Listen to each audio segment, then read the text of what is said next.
So yeah, so for those of you that don't know me, I'm Dan Gardner. I'm the CEO of View Plus, and we've been busy this summer. It's flown by, so kind of wanted to let you know what's been going on, and then see what's going on with you, and see how what we could do. And we've been doing these regularly about every 2 weeks.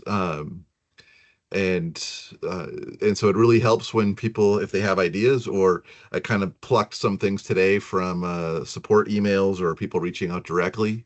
So I don't know how many of the CEOs of the other big AT companies jump on and help customers with yeah, support or picking the right embosser or whatever. But this is, we eat, live, and breathe, which I guess is the next slide.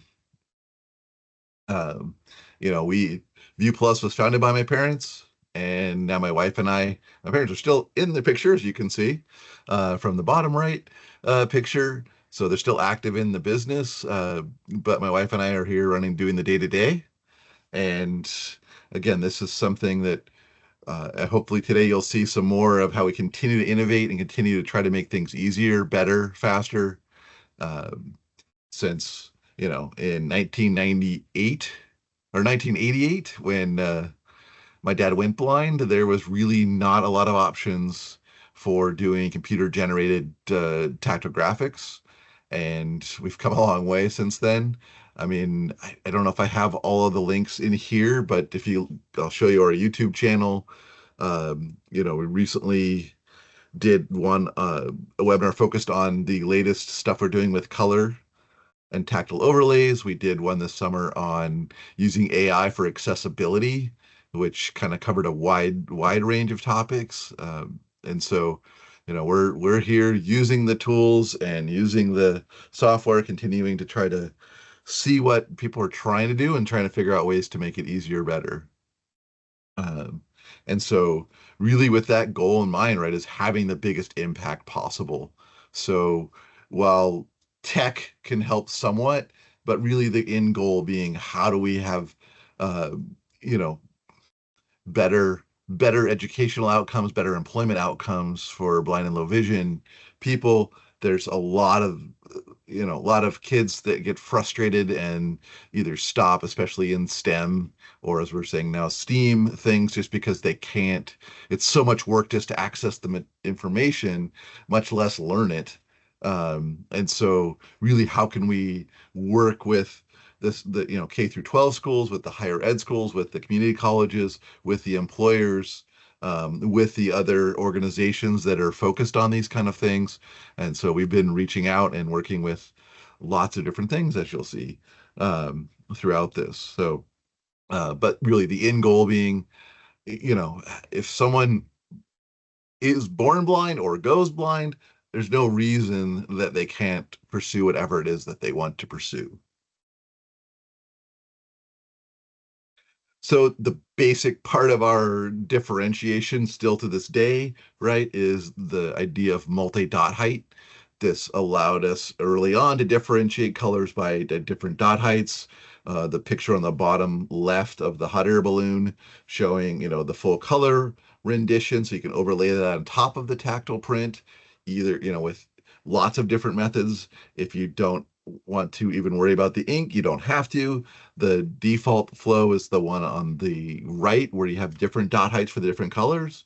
But as you can tell, if you can see this on the screen, those dots with the different levels of gray, the dark grays and blacks are full dot height. And then, so you can see there's definitely the yellow will stand out, but some of the other colors kind of blend together. Luckily, there's a black lines that kind of will also be differentiable, although in this case, they're relatively thin. So again, taking stuff just off of the web and printing it, there's ways to get things without having to redo a lot, which is again part of what we want to do. And if you want to make them perfect and follow all the guidelines, there's great guidelines out there. It just depends how much time and how much expertise and what tools you have. In the middle is showing an example of overlaying patterns for the colors. So again, giving you much more differentiation. So you get the red bricks, the oranges, the beams of light for yellow, the blades of grass for green, the waves for blue, and the thatch for the brown.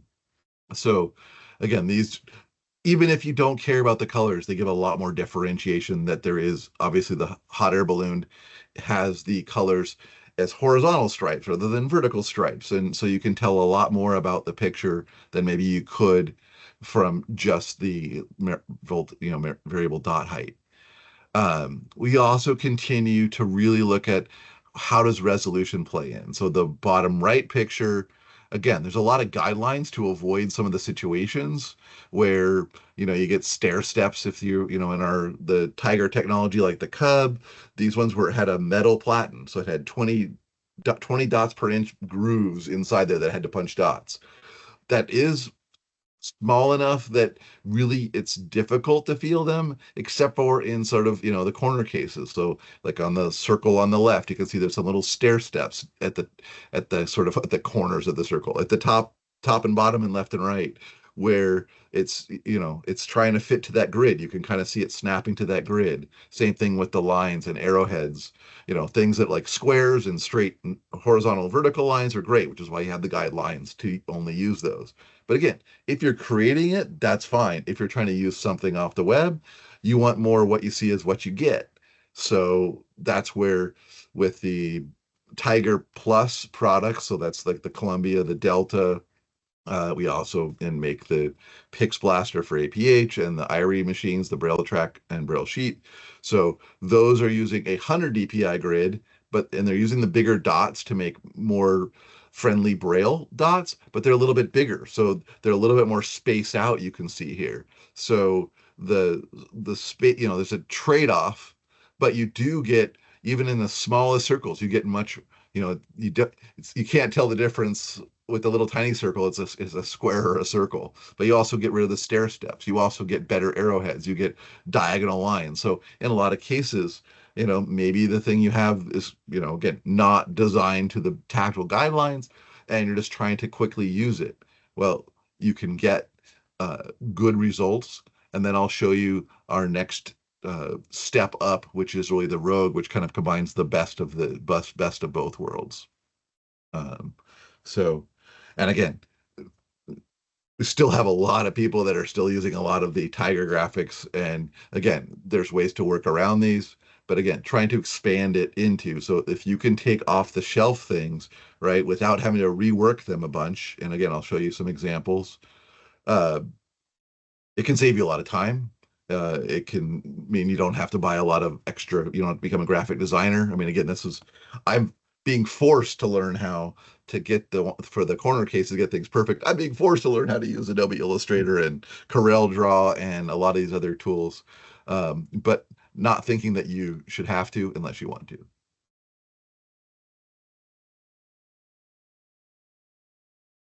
Also, fresh for back to school, we've just released our 5th volume coloring book. So the fall season one is now available to add to summer, winter, and the wild animals in the original greatest hits album.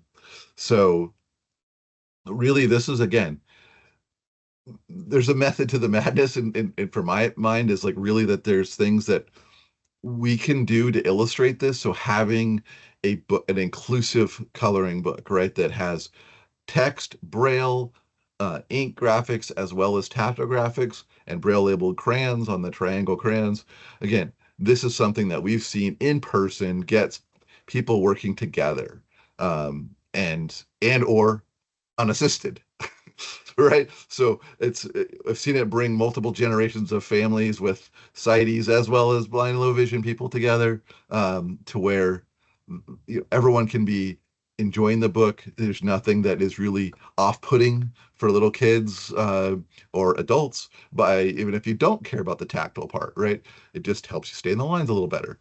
But yeah, so great response to those. So, and again, this was suggestions and probably copying a little bit, but making use of our resources. So again, Lindsay's been doing a great job with these coloring books and learning a lot about how to, about good practices.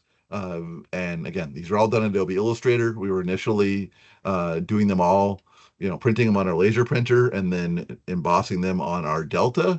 But as the volumes went up, she shifted over to the Rogue, because the Rogue is essentially twice as fast as the Delta.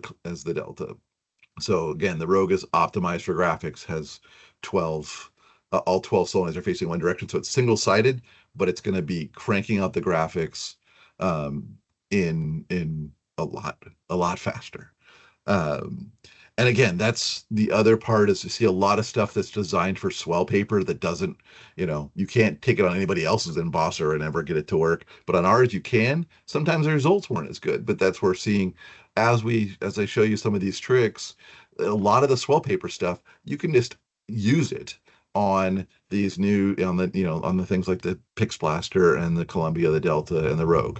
So there's opens up a lot more content for you to use as is, and also I guess living the example. We're doing more and more inclusive things, right? I mean, again, most of we're trying to uh, level the playing field for the blind and low vision students to then move into the workforce.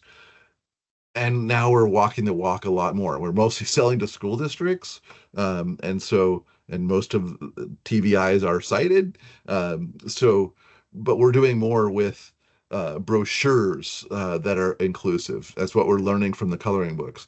Having business cards that are inclusive. So the more that we can do to try to use some of the best practices, use technology, and bring things in a variety of different ways, since people like to consume things in uh, how in their favorite medium. So really trying to walk the walk on inclusivity and uh, going from I was afraid to even use that word before because I didn't know exactly what it meant and thought it was more politically charged. But then as we see again, people working together regardless of whether they can see or how much they can see, that's the coloring books has really brought that goosebumps to life.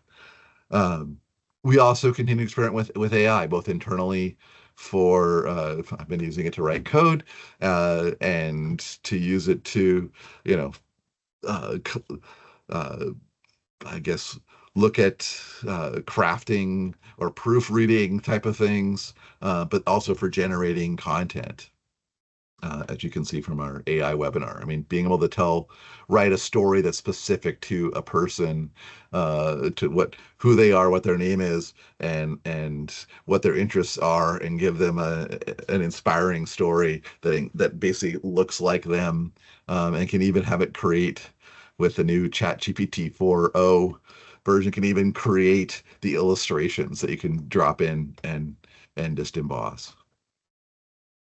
Um, and again, we're still monitoring other niche solutions and again, seeing how can we help? I mean, again, a lot of the things are either the medium is the paper is special and very expensive, or the units themselves and the consumables are super expensive, so they're not attainable for most people.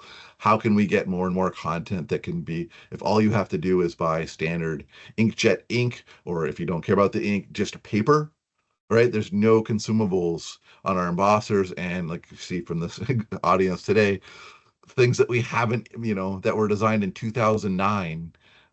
If you had version 2 of the Cub, uh, are still kicking around and working. So, again, we're building these to be something that will be in use for years. And we don't just want to sell them, we want you to use them. So that's why we're doing all these webinars.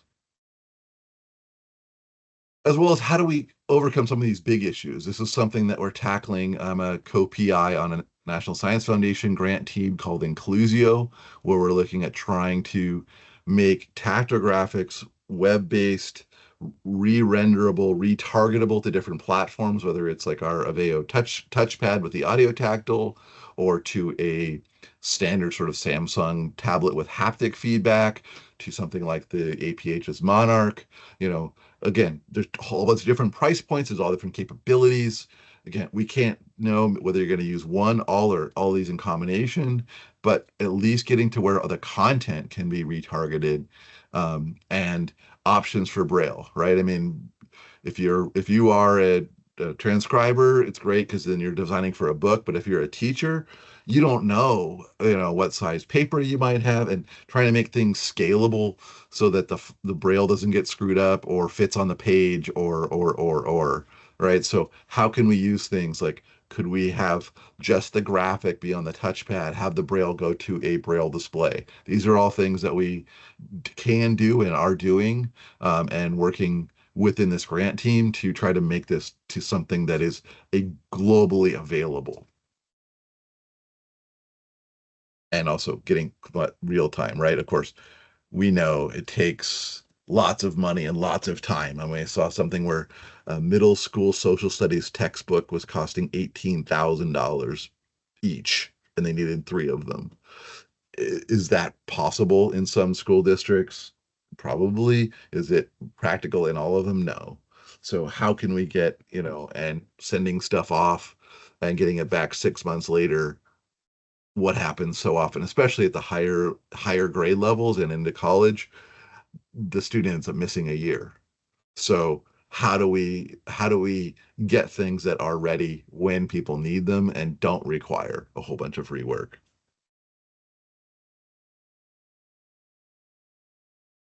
I alluded to it a little bit too, right? We've been talking a lot about the textures. We've been using, hand putting in textures to help differentiate content, as here on the screen showing a bar chart with different textures for the different colors.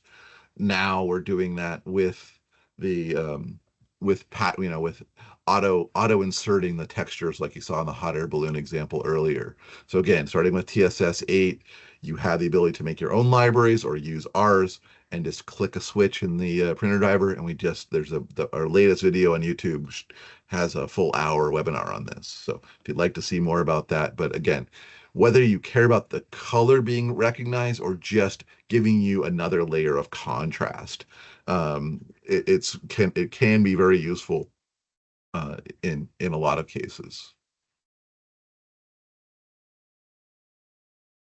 So yeah, earlier, forget if it was this summer or this before summer, uh, we're just about ready to do the full release of the Elite 200 and Color Ink Connect.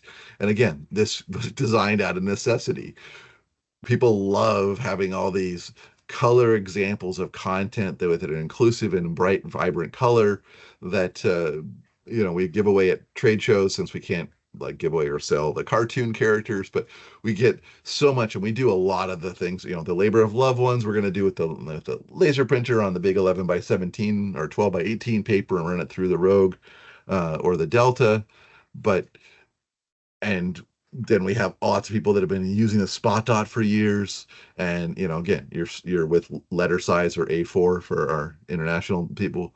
You've got smaller paper requirements, or that you can do on that one. So how do you when you really want to mass produce? So again, we traded free power at ACB for doing the tactile layout of the exhibit hall. So I had to do 200 copies of the map and the key. And wow, how great was it to have this new Color Ink Connect prototype in my office where I could blast it out and have it run, full speed. The ink doesn't slow it down. I could use color, which I didn't actually do on that one, but just the higher speed compared to the existing solution was a huge time saver for me, since I know how long this takes, since I do it almost every year. So yeah, our goal was to get it done. Last part should be here next week, and we have all queued up to build them. Interest in pre-orders, and then some are having just trouble prepaying because they of institutional reasons. So then they're queued up first in line. So if you're interested, let us know so we can get you on the list. But this is very exciting.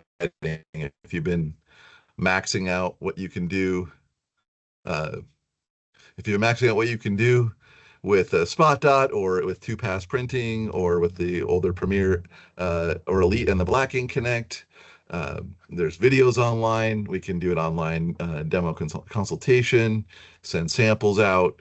So really it is exciting because, again, it really goes towards that message here, like the picture of inclusivity, whether you want to have the Braille actually line up with the text or just overlay things to make them pretty for both, or again, it however you want to do it, you can do it. And again, it's going to be supported in all the standard tools. You can do these same kind of things in whatever tools you're using, from Word, Excel, CorelDRAW, Adobe Illustrator. Again, if you can print, then you can do this.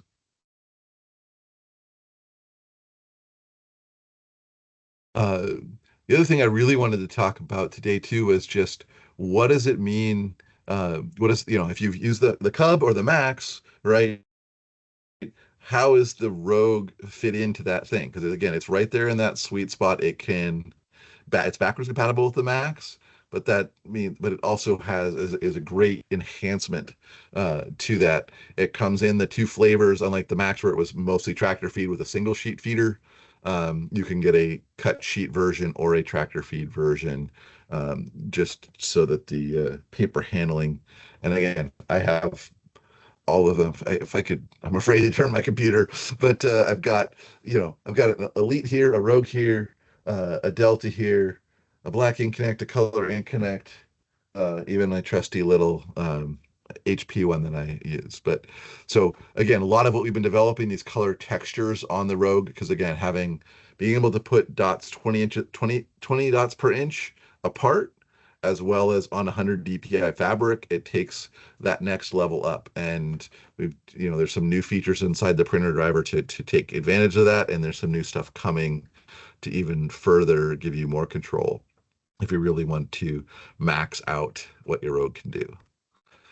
The best thing is really, this is the highest quality graphics. So if you look at at the shows, we'll show like a Tiger 20 on the left, which is the lock 20 DPI grid, versus the Tiger Best, or the Tiger Plus Best mode, where the girders, those diagonal lines, right? You can't go and change those to follow the guidelines because it's represented above the Eiffel Tower. So you've got all these things. You can see where they start to fade into the noise, and how much further up you can go, as well as the arches and the fine pieces.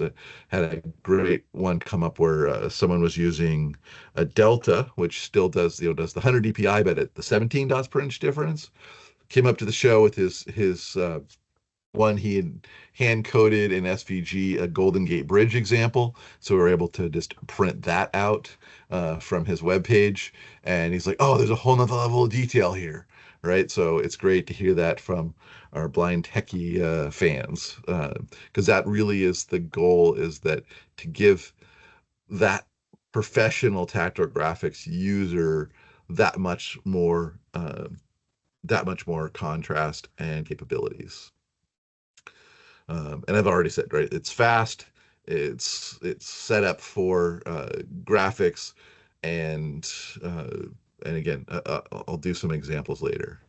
So this is really the cool stuff piece where trying to cherry picking some of the recent questions that have come in, that I can show you. Like, so we figure out how to. A transcriber had called up and was like, I'm stuck. I love my Columbia. I've been doing all sorts of stuff, but now the teacher just called and said their Braille specialist and their TVI are both, well, one quit, one's on leave. And so now I've already got all the Braille done in Braille 2000, and now they need me to add the text on top. And what do I do? And so I can try to show you that. I mean, the end result was, within Braille 2000, they have the option to put the text, and you can tell it to try to stretch it out to match the Braille, as well as adjust the vertical stretch so that it lines up perfectly. So was able to, and I'd always had trouble with the 11.5 by 11 paper getting to work. But I was really making it more complicated than it was. But so that's where went down to Office Max and bought this HP 9730 that takes up to 11 by 17 paper. So the 11.5 by 11 fits in the top tray, and was able to set up a custom paper type of 11.5 by 11 and have Braille 2000 print or have Braille 2000 print the text to that, plop this into my Delta and get double-sided Braille. So I have double-sided ink, double-sided Braille, properly flipped.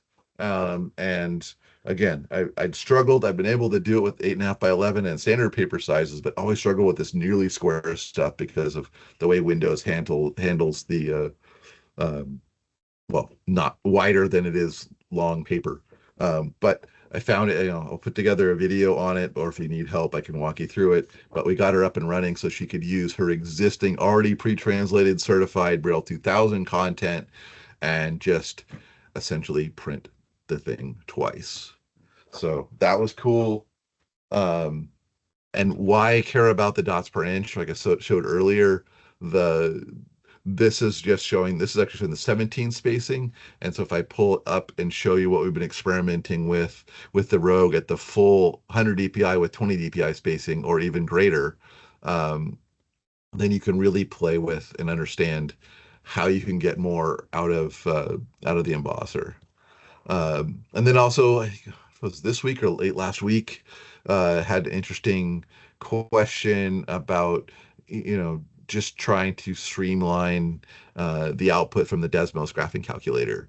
And so I was surprised I tried a whole bunch of different stuff to get the, results out of the way that they have their embossed output set up, and actually got a really, really clean version, thanks to one of the people that suggested that they talked to me on some of their tricks, and then trying some stuff on my own. So I was gonna sneak a thing at the chat if there's something else you'd like to see instead. Otherwise, I can kind of walk you through these in more detail. Um, let's see, oh, here's the screen. Oh yeah, now you're seeing my screen. And my mouse doesn't work because it's hooked up to the docking station. Oops.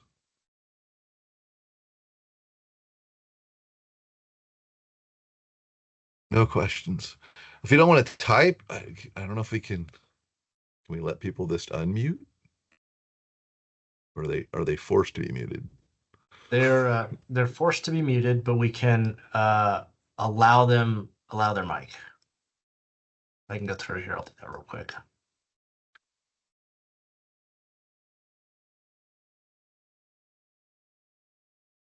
So I just went through and allowed everybody to unmute if they choose to. I guess, and a couple people dropped rather than go through the demos. So either they didn't have anything else or they got what they needed out of it. So feel free, don't be shy. If there's something you really, really want to know, we want to try to create that value for you. So to me, the the one it's quick. Um, so if you can't get, I gotta get rid of this.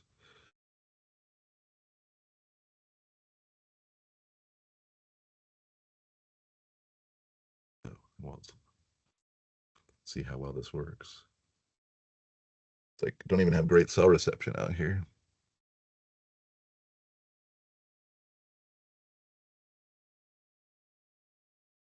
So under the View Plus website, right there, you can see here's the color one. Oh, lights just came back on. Now in about 20 minutes. Um, so yeah, so here's the color. Here's the stuff on the Color Ink Connect. Um, I've got screens.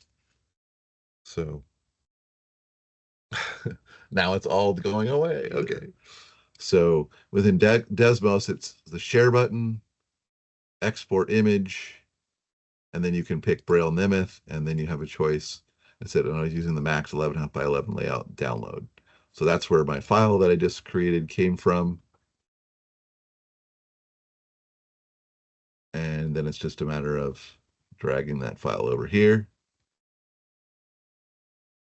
And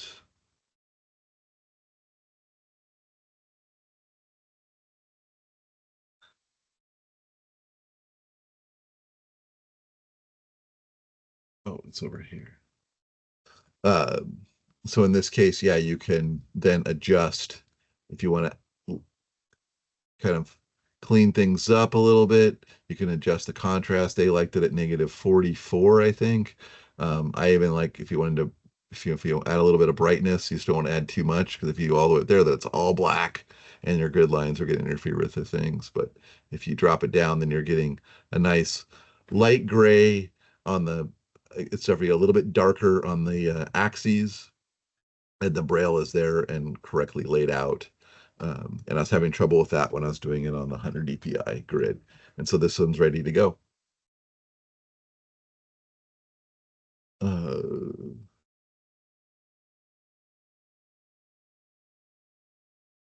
so then the other pieces that with the Rogue, if you're looking at how do I take advantage of the Rogue?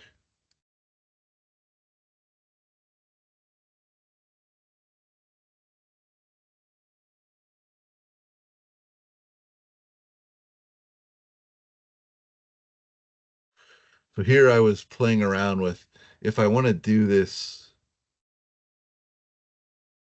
some I was actually playing with some SVG primitives. So if I wanted to do something like this, how would it work out best? Right. So, looking at some things that typically like crossing over, you know, uh, diagonal lines with arrowheads, triangles, I could rotate them and then some of these other pieces. And again, as these things at 20 DPI, you will get some muddiness around here.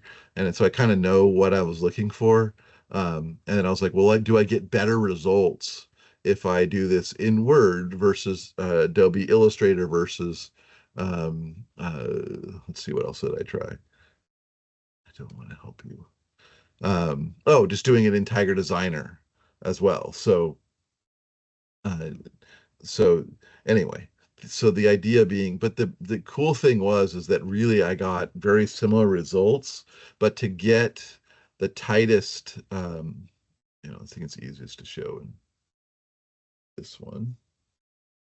Word. So here's the Word version. Just, again, using the Word drawing tool was pretty straightforward.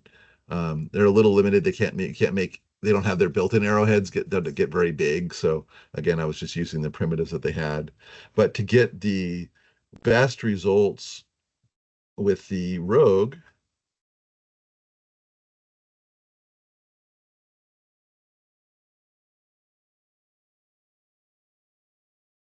oops. So we've added a new graphics quality. So with the Rogue, right, you can emulate the max here with the Tiger 20 DPI.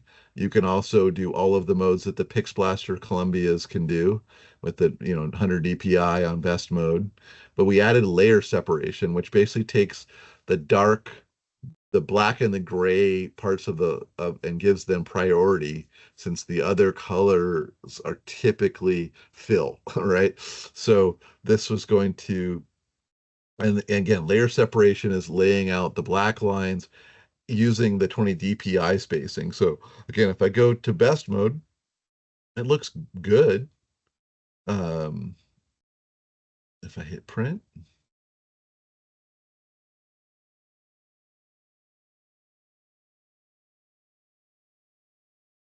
so I get a pretty good rendition of it. Um, it's looking like I need to thicken. Oh, actually, I think I might have lines set to 0.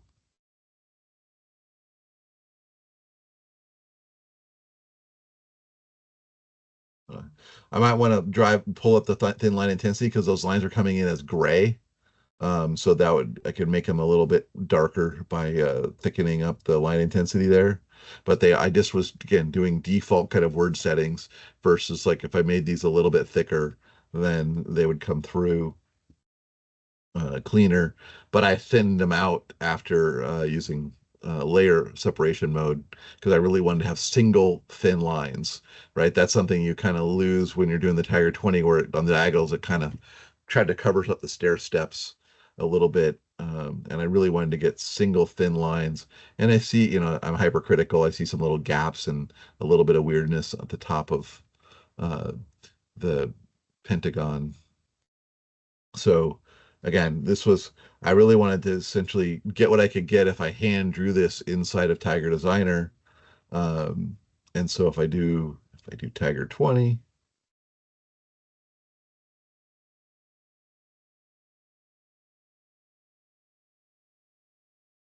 this is your result that you would get, on the max. And so again, it's not bad. It doesn't, but you see that, horizontal vertical lines are very clean. Diagonals, not so much. Arches, not so much. And then, on curves, again, it comes out okay. It's just a thicker line because it's kind of covering up the stair steps. Versus always pushing for perfection. I'm going to go in and change this to layer separation.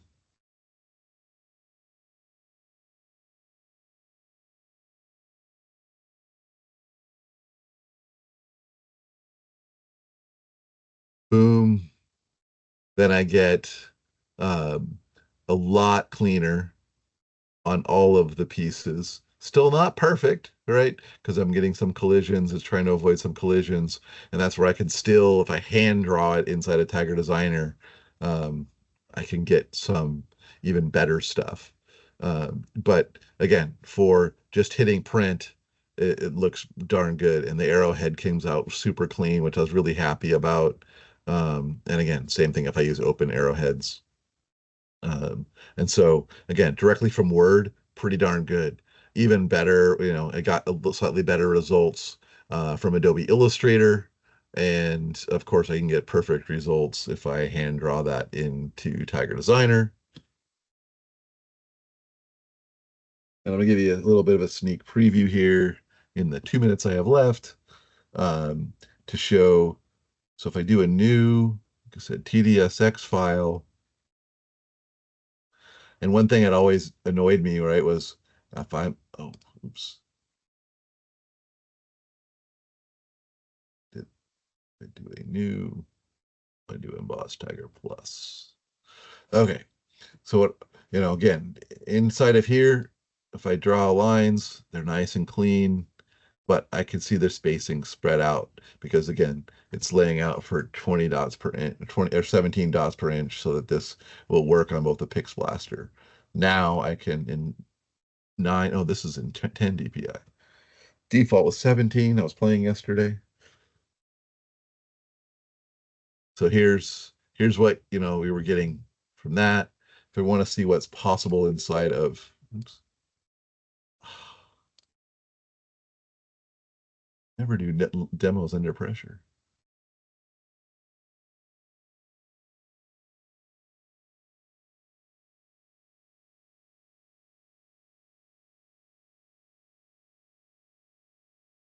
Then you can get really, really tight at 20 DPI. So again, these will feel like a smooth line. So this would be replicating, your swell paper options. And the other thing I found out, right, and I don't know if this is by design or it's just in the prototype, but so I do a nice square here, and then I want to replicate, like I know that if I do a lower color, I can do tighter things. So let's say I want to do a light gray, a light dot height fill. Um, and I set it to 25 and I can get a nice, so this is kind of like our scalloped like fill that we use for yellow and they turn it out automatically. So I'm able to do and replicate and get nice clean and be able to really adjust and take advantage. Whether you want to go this far, again, striving for perfection and but yeah, so cool things coming. We'll hopefully be doing a TSS9 webinar here very shortly. So there's a sneak preview. And thank you for your time.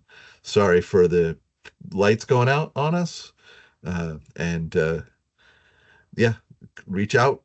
I guess one thing I missed was if you want to, if you're wanting to talk, you want information, booking Lloyd is on the call, right? He's here to help. He does our trainings. He can give you a 30-minute free overview or talk about the embossers. You can try to find space on my calendar as well. But we're here and reachable through setting up a call, sending us an email, whatever it takes. All right. Happy embossing.